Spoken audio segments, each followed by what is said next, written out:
O áudio que vocês vão ouvir agora é parte do podcast Xadrez Herbal. Caso vocês queiram ouvir mais sobre esse assunto e outros temas de política internacional, é só ir em xadrezverbal.com.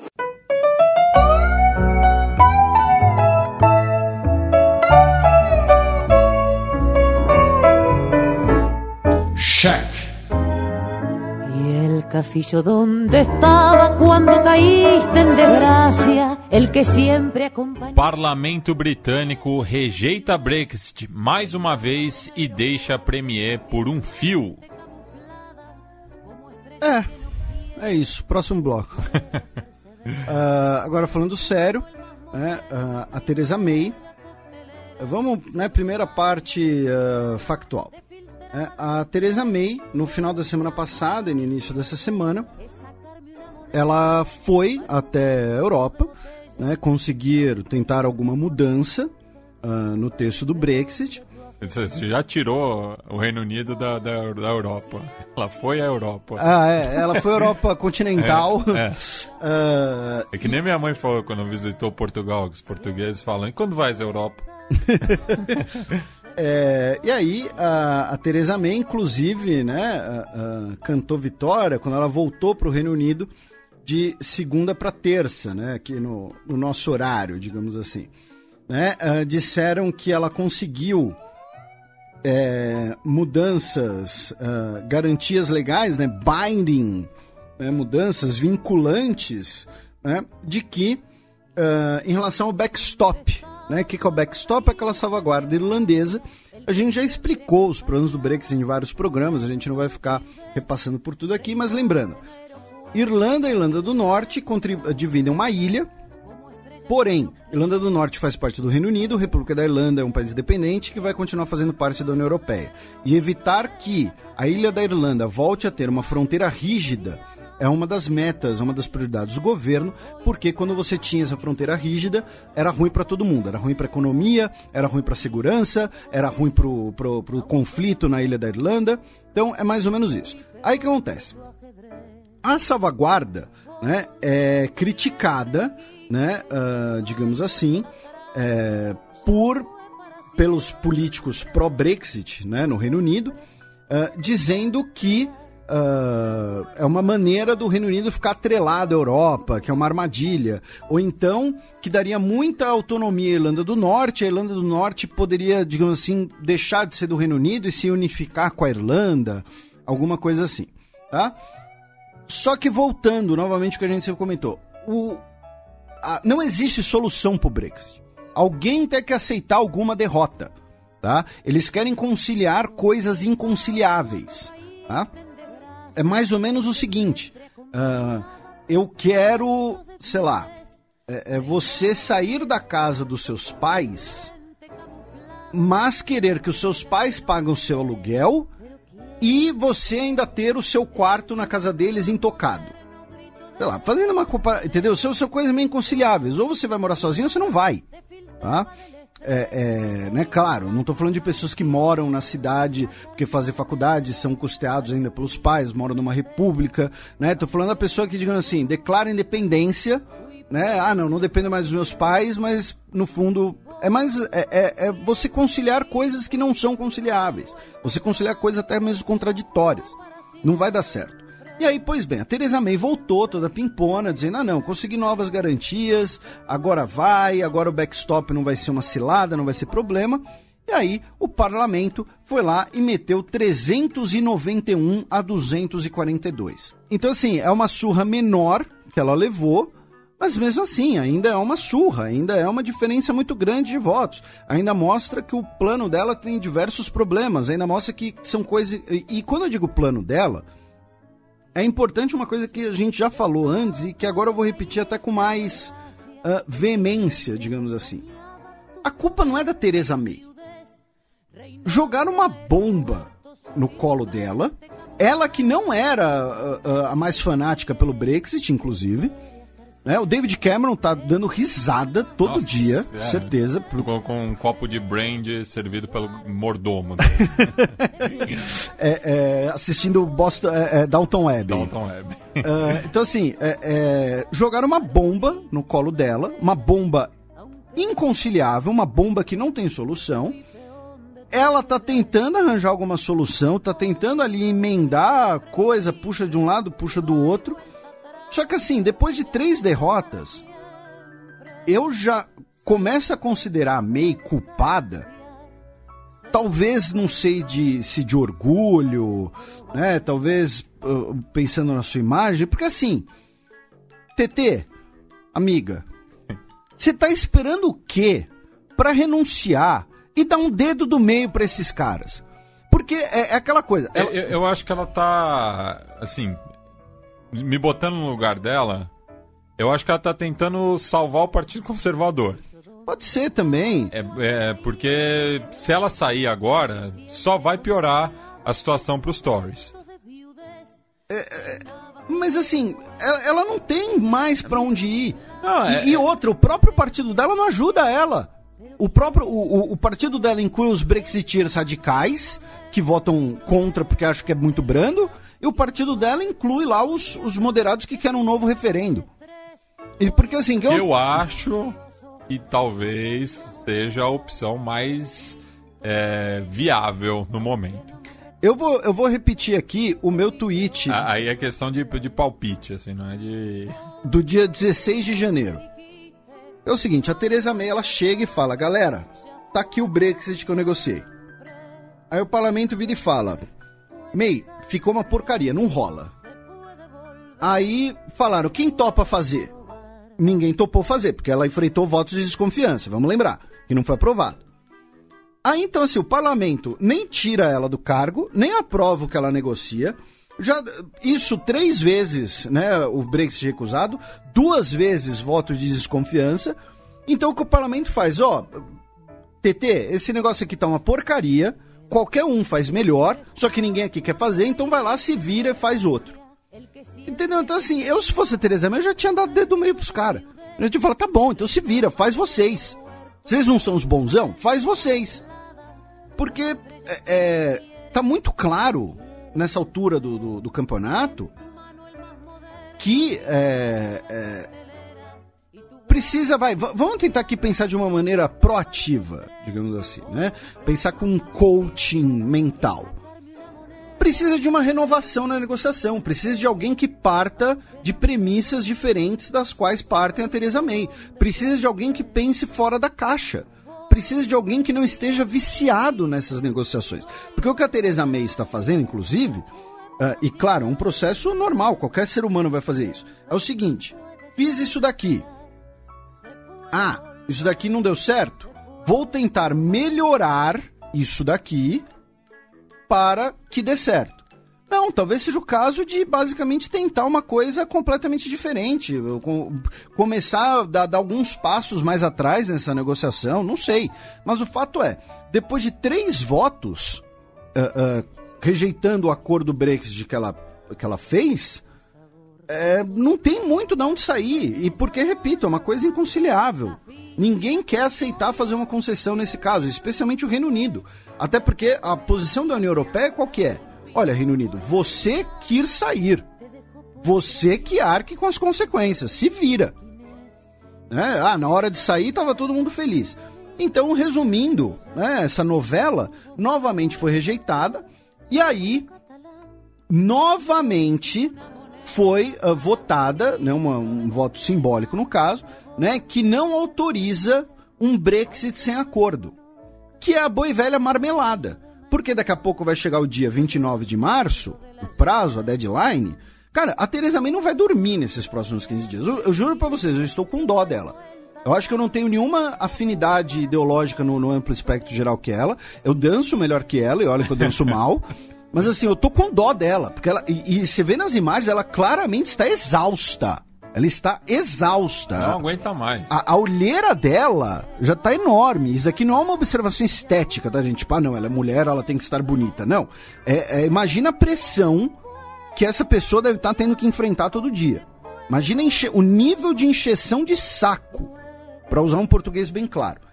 Então, assim, daqui a pouco vai chegar o dia 29, aí vão ter que adiar o Brexit, só que para adiar o Brexit, os países da União Europeia têm que aceitar adiar o Brexit, tá?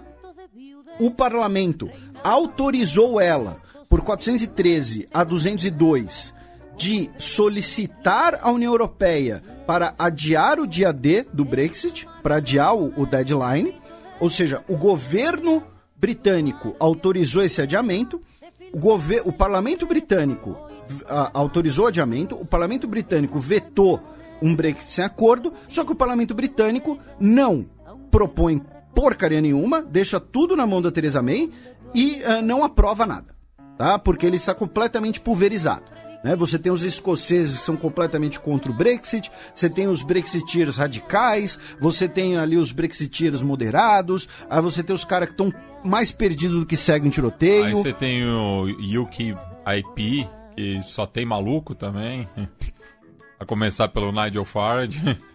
Então, assim, não tem muito para onde ir. Vamos ver o que vai acontecer. O Donald Tusk, né, o presidente do Conselho Europeu, já disse que vai pedir aos líderes europeus que aprovem uma prorrogação do Brexit. Eles vão se encontrar em Bruxelas, né, no dia 21 de março, também conhecido como próxima quinta-feira, para autorizar ou não a prorrogação do Brexit. Aí tem, né, o pessoal, né, que defende um novo referendo, um novo plebiscito, que é, de certa forma, né, pedir pela marmelada, e aí os brexiteers vão reclamar. E eu citei o Farage, ele é europarlamentar, né, o que Sim. é uma contradição, e ele defende a saída sem acordo daqui a 2 semanas. E lembrando, qual é o problema da saída sem acordo? É que, pelo menos num curto prazo, seria um choque muito traumático para a economia britânica, incluindo questões como, por exemplo, o abastecimento de remédios, de fármacos, tá? Então, assim, não o que acontece? Do dia para a noite, tá? Do dia para a noite você vai ter uma fronteira. O que produzia do outro lado da fronteira, como é que faz para entrar do seu lado? A gente comentou aqueles episódios mais engraçadonhos, do tipo, a Rexona na Europa tá estocando desodorante porque eles produzem o desodorante no Reino Unido. E a Ben & Jerry's no Reino Unido tá estocando sorvete porque eles produzem sorvete na Europa. Só que você tem coisas mais sérias envolvidas nisso. Né? Você tem as pessoas que eventualmente moram de um lado e trabalham no outro. Você tem as pessoas que podem viver e trabalhar de um lado, mas trabalham com algum produto, alguma empresa comercializa alguma coisa que é feito do outro lado dessa nova fronteira que vai passar a existir. O abastecimento de remédios novamente. Então você tem ali alguns aspectos sérios que, pelo menos num curto prazo, causariam uma confusão enorme. Tá? Claro, isso tudo depois vai ser resolvido. A gente não está falando que vai rolar o apocalipse. Mas num curto prazo ia ser muito traumático, né? Com risco de faltar sorvete. Tá? Faltar sorvete é coisa séria. Tá chegando o verão na Inglaterra. Então vai ficar sem sorvete e sem desodorante. Em 2 semanas. Todo mundo fedido e sem poder se refrescar. Agora, algumas outras notícias, né, em relação ao Brexit. A Nissan anunciou que vai fechar a sua fábrica de carros de luxo da marca Infiniti no Reino Unido, tá? Já que eles produziam em Sunderland, no nordeste da Inglaterra, onde inclusive tem um time, para os carros eram distribuídos pela União Europeia. Então a fábrica ela vai funcionar até a metade desse ano e depois ela será fechada e possivelmente vai ser aberta uma nova planta. Eu vi aqui que especulam que pode ser na Espanha. E assim, para uma cidade como Sunderland, que faz parte do norte da Inglaterra e que vem sofrendo desde os anos 80, né, com a falta de alternativas econômicas, né, porque era essa região muito ligada, né, principalmente à segunda revolução industrial, então era muito forte o carvão e os estaleiros, e não soube se diversificar, né, com o passar das décadas. Então tem um impacto muito forte, né, para a população trabalhadora dessa região. E aí, culpa do consequência do Brexit direto. O Reino Unido anunciou que assim que o Brexit for implantado, vai executar um novo regime alfandegário que vai durar 12 meses no máximo e que vai suprimir as tarifas de 87% das importações. Por quê? Justamente por conta de tudo aquilo lá que a gente falou. Então, qual vai ser a ideia, né, do governo britânico? Olha, se não tiver Brexit, se precisar, a gente vai suprimir todas as tarifas de importações no caso de 87% dos produtos importados. Tá? Então, justamente, por exemplo, como eu mencionei, imagino eu que os casos de remédios. Tá? A diferença é que o que o governo britânico está fazendo é, olha, o tesouro, o erário, vai arcar com as contas desse choque do Brexit. Por quê? Porque o governo vai abrir mão de uma receita via taxação e ele vai ter que compensar essa receita em algum outro lugar ou em algum outro momento. Né? Já diria qualquer dono aí de boteco que serve PF, não existe almoço grátis. Né? Então, o governo vai abrir mão de uma receita, ele vai botar esse impacto em algum outro lugar ou em algum outro momento. Né? Isso fica muito claro. Né? Mas, de qualquer jeito, o governo tentou, né, reduzir ali as tensões, anunciando esse pacotão tarifário em caso de um Brexit problemático aí. Além disso, saiu um estudo sobre o impacto do Brexit, foi publicado pela Bloomberg, que foi publicado pelo think tank New Financial, dizendo que 275 companhias financeiras movimentaram ativos e recursos, deslocando do Reino Unido para a União Europeia um total de 1,07 euro. 1,07 trilhão de euros. Tá? Vou repetir colocando de outras maneiras. Tá? Um think tank chamado New Financial fez um impacto da fuga de capitais e de empregos do Reino Unido nos últimos 2 anos e chegou à conclusão de que o Brexit, essa confusão do Brexit, tirou 1 trilhão de euros do Reino Unido. Tá? Eles listaram 100 empresas que se mudaram para Dublin, 60 para Luxemburgo, 41 para Paris, 40 para Frankfurt, 32 para Amsterdã. Tá?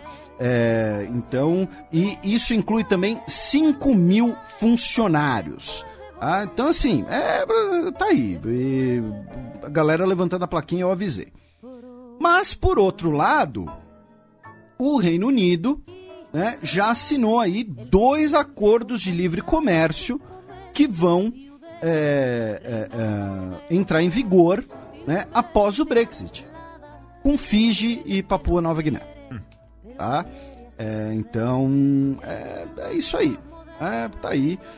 Claro, agora falando sério, né, o Reino Unido, uma das maneiras que os brexiteers argumentam que o Reino Unido consegue compensar uma saída da União Europeia e uma posição menos favorável em mercados europeus é expandir a presença britânica nos mercados da Commonwealth, especialmente nos países que um dia foram parte, né, do Império Britânico. Em que, por exemplo, uma das coisas que eu lembro que mencionavam na época, que claro, não deve ser grandes coisas, mas deve fazer alguma diferença, era você ter menos custo de tradução de papelada, porque todo mundo fala inglês. Né? No caso, o comércio entre Estados Unidos e a Oceania é de 369 milhões de libras por ano. Tá? Libra, né, é a moeda aí que vale mais, né? Dentre as moedas principais, claro. Né?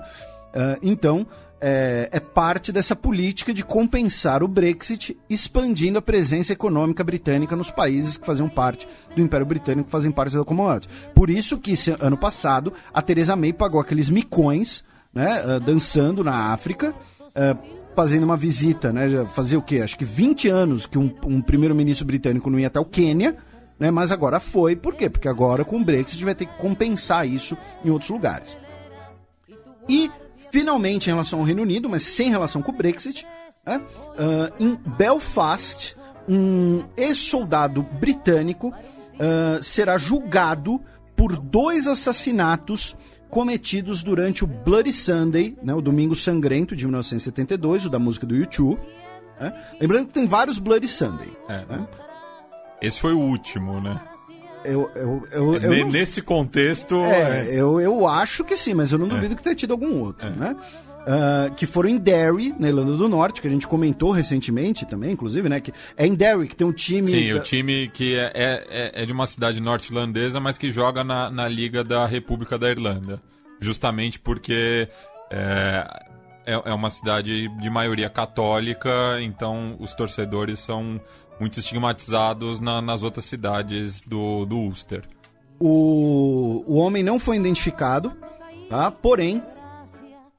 o Ministério Público britânico disse que há provas suficientes disponíveis para acusar um antigo soldado, foi identificado como soldado F, e o processo também incluía outros 16 soldados britânicos, na quais as provas foram consideradas insuficientes, tá? Então, tá aí, é o tipo de coisa que acaba lembrando porque a União Europeia acabou sendo bom para a ilha da Irlanda, né? Sim. Ficar todo mundo ali amigão. Apazigou. Né? Mais sobre os britânicos, meu caro Matias? Não, vamos agora à Europa. A gente começa... eu fiz aqui um recorte cronológico mesmo, em vez de um recorte geográfico, tá? Na sexta-feira ainda, né, uma notícia que não entrou no programa da semana passada, distração, alguma coisa assim, mas a Noruega anunciou que o seu fundo, né, soberano de $1 trilhão, que é baseado na exploração estatal do petróleo e de gás, né, vai começar a investir em outras firmas e em outras possibilidades de negócios. Tá? O Fundo Global de Pensões do Governo, né, que é o grande fundo que sustenta o aparato de bem-estar social na Noruega, eles vão começar a investir em outras possibilidades, se distanciando do petróleo e do gás, porque o petróleo e o gás, né, vão começar a minguar, enfim, o preço, né, anda em baixa, inclusive, até por conta do óleo de xisto e tudo mais, né, novas técnicas de exploração. Então eles vão diversificar os seus investimentos, e parte desse processo de diversificação não vai ser apenas investir em novas oportunidades, mas também vender as participações do fundo em 134 companhias, tá? Todas de petróleo e de gás, que nos últimos anos perderam valor, inclusive, né? Ou seja, talvez o petróleo aí, né, vá... É mais ou menos o processo que a Arábia Saudita começou a fazer naquela Agenda 2030, de diversificar a economia além do petróleo, para não ficar dependente do petróleo, e inclusive encaixa um pouco com o que você falou do norte da Inglaterra, né? Você fica lá dependendo do carvão, uma hora o carvão acaba, o carvão deixa de ser importante e você fica chupando o dedo. Então a Noruega agora vai investir em outras coisas para manter o seu estado de bem-estar social nesse fundo de $1 trilhão. Eu só queria 0,1% desse fundo. Eu ficava felizão, né? Dava um jeito em tanta coisa. Na Armênia, né, que aí fica, né, aquela discussão, né, Europa, não é, questões culturais, questões geográficas, mas de qualquer jeito, na Armênia, o patriarca armênio de Constantinopla, né, ou seja, em Istambul... Vocês não ouviram errado. Que os ortodoxos ainda usam o termo Constantinopla. Né? Ele faleceu no dia 8 de março, na última sexta-feira. O arcebispo Mesrob II Mutafian, ele tinha 62 anos de idade, e o Erdogan emitiu suas condolências. E pela primeira vez, o Erdogan escreveu alguma coisa em armênio. Tá? Foi na sua conta oficial no Twitter. Claro que não deve ter sido ele que escreveu, né? Mas, de qualquer jeito, né, do ponto de vista simbólico, ali é um grãozinho um grande espiral muito maior, mas que acaba servindo para alguma coisa. Isso mostra que ele reconhece que a Armênia existe. Reconhece que tem um patriarca armênio ali em Istambul / Constantinopla, né? Ele, inclusive, segundo a matéria aqui dos nossos... amigos da Estação Armênia, porque é claro que quem mandou essa notícia foi o Heitor, né? Cara, o Heitor, ele tinha que ir num cartório e mudar o nome dele para Heitor Loureiro Urian, entendeu? Alguma coisa assim. Mas o fato é, O patriarca armênio ele também tinha colaborado em amparo às vítimas de terremotos na Turquia, né? Ele defendia ali um diálogo ecumênico entre as religiões, ou seja, ele era uma figura que era vista como carismática e ele estava doente, ele tinha problema de saúde desde 2008, quando ele foi diagnosticado com mal de Alzheimer, tá? E ele, desde então, ele teve pouquíssimas aparições públicas, tá? Inclusive em 2016, ele foi substituído como o patriarca armênio da Turquia, né, por inclusive uma pessoa próxima a Erdogan, né, o Aram Ateşian, segundo novamente o Estação Armênia. Então ele continuava ali como arcebispo benemérito, né, porque ele foi afastado por problema de saúde. Mais ou menos como tem o Papa Bento XVI ainda, né? Embora ele não seja, né, Papa benemérito, ele é Papa, né, tem 2 papas e ponto final. Na Alemanha, em relação à Alemanha, melhor dizendo, né, o embaixador dos Estados Unidos na Alemanha, o Richard Grenell, publicou uma carta dizendo que o seu governo pode limitar o compartilhamento de material de inteligência com a Alemanha se o governo de Berlim assinar contratos tecnológicos de informação com a Huawei, a empresa chinesa. Por quê? A Alemanha quer que a Huawei faça a rede de 5G na Alemanha, o sucessor do 4G.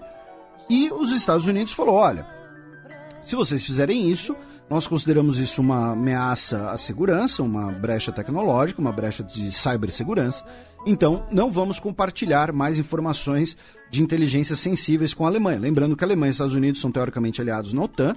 A Alemanha durante muito tempo foi, talvez, né, junto com o Reino Unido, o principal aliado da OTAN, dos Estados Unidos, porque os Estados Unidos tinha que dar um jeito de botar tropas ali na fronteira com o bloco do Pacto de Varsóvia. Mas a Alemanha e os Estados Unidos têm desentendimentos desde quando o Snowden vazou que o governo dos Estados Unidos espionava o celular da Merkel, o celular da Dilma, o celular pessoal, inclusive. Então, né, o governo alemão também vai falar, olha, vocês compartilham, mas vocês também espionam a gente, então como é que fica? Então, né, mas aí o governo dos Estados Unidos fez essa ameaça. Na Itália, tivemos diversos protestos na região de Ancona. E assim, né, usando tomem um Dramin agora. Aproveitem essa pausa para tomar um Dramin. Por quê? Nós tivemos protestos, tá, em Ancona, porque nós teremos agora um novo julgamento no Supremo Tribunal Italiano que foi publicado, tá, entraram com recurso, enfim, foi parar no Supremo Tribunal Italiano, um julgamento na região que, em 2017, 2 homens foram absolvidos da acusação de estupro em um tribunal presidido por 3 juízas. E o veredito listava como um dos motivos da absolvição o argumento de que a suposta vítima tinha aparência masculina que não despertava atração nos homens e por isso não tinha como ela ter sido estuprada. Como eu disse, tomem um Dramin, né? E aí isso veio a público, o Supremo Tribunal Italiano anunciou que essa decisão foi revogada, tá? E ordenaram um novo julgamento. O caso original é de 2015, tá? Eles foram condenados em 2016. Segundo médicos, os ferimentos sofridos pela vítima confirmavam o crime. O seu sangue, são informações da Emily Tankin, tá? O seu sangue tinha alto nível de benzodiazepina, um tranquilizante. Então ela teria ali bebido, né, teriam dado para ela uma bebida ali alterada, uma bebida batizada e violentada. Aí a defesa dos 2 homens entrou com um recurso, o recurso foi para o Tribunal de Recursos de Ancona com 3 juízas e que absolveram, né, os caras sobre isso. E aí, olha só o que estava escrito, né? Elas, digamos assim, as juízas basicamente copiaram e aceitaram os argumentos da defesa. Não é possível excluir a possibilidade de que a alegada vítima teria organizado os acontecimentos na noite e que um dos réus nem sequer sentiu atração pela moça, tanto que havia guardado o telefone dela em seu aparelho sob o apelido Viking, uma alusão a uma figura que seria tudo menos feminina, mas sim masculina. Tá? Enfim, então assim, foi, né, anulado e agora teremos um novo julgamento, né, porque alguém usou 2 neurônios, né, para tudo isso. Então tá aí a notícia da Itália. Na Espanha, agora no dia 13, tá, foi comentado que a embaixada norte-coreana pode ter sido invadida com apoio da CIA. Tá? A embaixada norte-coreana em Madrid foi atacada no dia 22 de fevereiro e isso poderia ter contado com participação da CIA. Tá? 10 pessoas entraram na embaixada, agrediram e interrogaram 8 pessoas que estavam lá dentro e desses 10 invasores, 2 foram identificados como pessoas com vínculos com a CIA. Tá? Isso aí pode causar um atrito diplomático. E o jornal espanhol El País fez uma matéria bastante extensa sobre isso. A gente ainda vai talvez voltar a esse assunto, porque a coisa parece mais complicada do que a primeira vista pode dizer. Aí temos novamente outro momento, tome o seu Dramin. Tá? Que um jornal, tá, na Polônia, cujo é um jornal pequeno, tá, sendo justo, tá? Mas um jornal da Polônia chamado Only Poland, ele começou esse ano, né, a fazer parte, digamos assim, da cesta de jornais disponíveis no parlamento polonês. Até aí, tudo bem, né? O nome do jornal é Tylko Polska, né? Somente Polônia. Até aí, ok, um jornal novo, mesmo que seja um jornal pequeno, agora está lá disponível no parlamento para quem quiser ler. Só que na quarta-feira, a capa do jornal estava escrita: como identificar um judeu. Não é 1939, não é Alemanha nazista, tá? Estamos falando de 2019, voltando ao tema da Polônia, Polônia e antissemitismo, um tema que a gente já comentou aqui diversas vezes. Não é perseguição. Assim, né? Enfim, aí tinha, né, ali características, nomes, características antropológicas, expressões, aparência, traços de caráter e métodos de operação dos judeus. E ela vinha com uma... O jornal vem enrolado em papel alumínio. E ela veio com uma declaração dizendo que a Polônia estava sendo atacada numa conferência em Paris. Isso era uma referência a uma conferência sobre o Holocausto, na qual um estudioso polonês e judeu chamado Jan Gross apresentou um artigo chamado Estou traduzindo, tá, gente? Vizinhos, a destruição da comunidade judaica em Jedwabne, Polônia. A gente falou do massacre de Jedwabne naquele programa com a Tupá, em que a gente falou do antissemitismo na Polônia. E ele apresenta ali, dizendo, olha, os judeus foram massacrados pelos seus vizinhos durante a ocupação nazista. Né? Não foi apenas uma operação dos nazistas. Os poloneses participaram, né, do evento. E aí o jornal chama ele de traidor, chama ele, né, enfim, dizendo que ele é mais judeu do que polonês e tudo mais. O principal rabino da Polônia disse o que a gente apresentou no começo, que é um jornal muito pequeno, porém a questão é, ele está presente na cesta de jornais do parlamento polonês. Então, assim, você estava lá, não sei se só para os parlamentares, para os funcionários ou para um visitante.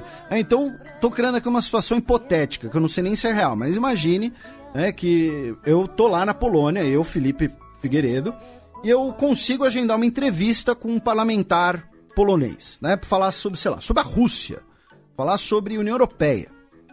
E aí eu tô lá esperando no lobby, lá com o meu gravadorzinho e tal, me identifiquei. Eu olho, nossa, uns jornais aqui, vou dar uma olhada. Claro, eu não entendo nada de polonês, então eu só ia ver as imagens, né? Mas aí você vai lá, vamos supor que eu estivesse com um intérprete junto comigo. E aí o intérprete vira e fala, nossa, olha só, Felipe, esse jornal aqui. Eu viro e falo, o que tá dizendo? Como identificar um judeu? Olha que bizarro. Olha que bizarra essa situação, né? Não é um panfletinho ali numa quebrada qualquer, né? Enfim, de qualquer jeito, a questão é que também está envolvida que esse jornal está ligado com um parlamentar polonês. Ele seria ali dono do jornal, enfim, alguma coisa assim. Mas está aí, né? 2019, como identificar um judeu. Na Eslováquia, um homem de negócios foi indiciado, né, por ser o mandante do assassinato do jornalista Jan Kuciak e sua namorada ano passado. A gente comentou dos protestos que teve na Eslováquia, né, em ultraje a esse assassinato. E o jornalista escrevia justamente sobre empresários ali corruptos que subornavam autoridades, tinham envolvimento com máfia. E o empresário Marian Knockner foi preso como o mandante do crime, tá? E pra gente fechar de vez aqui esse bloco, duas noticiazinhas, agora falando no aspecto mais macro, né? Falando aí de União Europeia, digamos assim, né? Primeiro, foi confirmado, né, essa semana que a partir de 2021 os cidadãos dos Estados Unidos vão precisar de um visto eletrônico para entrarem na União Europeia, tá? Vai ser um procedimento chamado ETIAS, tá? European Travel Information and Authorization System, tá? Sistema Europeu de Informação e Autorização de Viagens. Ele será feito completamente online. Ele vai atingir também Brasil, os países sul-americanos.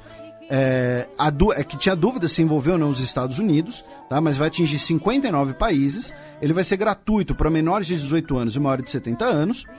Você vai ter que fazer um procedimento online, cadastrar um cartão de crédito que vai ser cobrado 7 euros e vai emitir esse visto, digamos assim, esse visto eletrônico, que vai ser válido por 6 meses para você poder entrar e sair da Europa por até 90 dias no total, tá? Segundo o anúncio, vai levar 10 minutos para ser concluído e, segundo as instituições europeias, será adotado para melhorar o nível de segurança e evitar problemas de imigração ilegal e terrorismo. E isso vai permitir rastrear previamente os viajantes antes deles chegarem na Europa, né? Porque, por exemplo, hoje, se você brasileiro chega na Europa, eles só vão saber que você está indo a hora que você embarca. A hora que você vai, na melhor das hipóteses, na hora que você embarcar, né? Na melhor das hipóteses, né? Mas mesmo assim, por exemplo, quando eu fiz aquele curso em Israel, na minha ida, eu fiz uma conexão muito longa em Frankfurt. Eu aproveitei para conhecer um pouco a cidade e comer comidas típicas, né? O meu Afinal, Frankfurt é quase sinônimo de salsicha. Isso, né? E aí o que aconteceu? Teoricamente, meu voo era para Tel Aviv. Eu fiz uma conexão ali, desci. Como o aeroporto de Frankfurt tem uma estação de metrô dentro, tá? Fica aí um abraço aos governos do estado de São Paulo, da cidade de São Paulo, nos últimos, 20 anos. Tá? A estação de metrô é dentro do aeroporto. Um abraço para Guarulhos também. Um abraço para Guarulhos também, um abraço pro pessoal do Jardim Cumbica, né? Que quer emancipação só para ficar com a renda do aeroporto, inclusive. Salve aí, Charlão. Mas, no caso, aí eu fui aproveitar com essa cidade. Então, assim, eu entrei na Alemanha, os caras só souberam que eu entrei na Alemanha quando eu cheguei ali no guichê, mostrei meu passaporte, o cara deu um carimbo e eu segui minha vida, né? Então, isso vai permitir a Europa ter esse controle, segundo eles. Agora, por que os Estados Unidos entrou nessa brincadeira? Porque os Estados Unidos têm uma política diferente dentro da União Europeia, tá? Os Estados Unidos, ele não exige visto da maioria dos países europeus, da União Europeia, melhor dizendo, porém, países como Chipre, Bulgária e Romênia, os Estados Unidos têm uma política própria. Tá? Os Estados Unidos têm uma política separada. E a União Europeia não gosta disso. A União Europeia fala, peraí, você tem que tratar todo mundo igualmente, pô. Então, isso é uma maneira, inclusive, até de fazer uma pressão nos Estados Unidos para eles unificarem os procedimentos dos Estados Unidos. Tá? Usar o visto para dar essa cutucada nos Estados Unidos. Além disso, o Chipre tem a questão do... que é uma negociação constante, inclusive, usar os vistos para os cidadãos cipriotas como negociação, porque vamos lembrar, o Chipre ele é parte da União Europeia, mas a Turquia não reconhece o Chipre ele tem 2 zonas de ocupação diferentes. Então, por exemplo, um cidadão cipriota da parte da República do Chipre, ele entra na Turquia como um cidadão grego. E aí você tem um visto específico. Então tudo isso também faz parte dessas negociações, é meio complicado. Então, mas de qualquer jeito a União Europeia anunciou isso. E também a Comissão Europeia disse na terça-feira que definiu um plano de 10 pontos para relações econômicas mais equilibradas com a China, tá? Incluindo aí questões de proteção cibernética. Esse plano será colocado para apreciação dos líderes da União Europeia no dia 21 de março, em Bruxelas, quando eles vão se reunir para, dentre outras coisas, votar um adiamento do Brexit. Ele não foi publicado ainda, a gente sabe que fizeram, não foi publicado ainda. Quando publicarem, vamos ler e passar os pontos principais para vocês, é claro.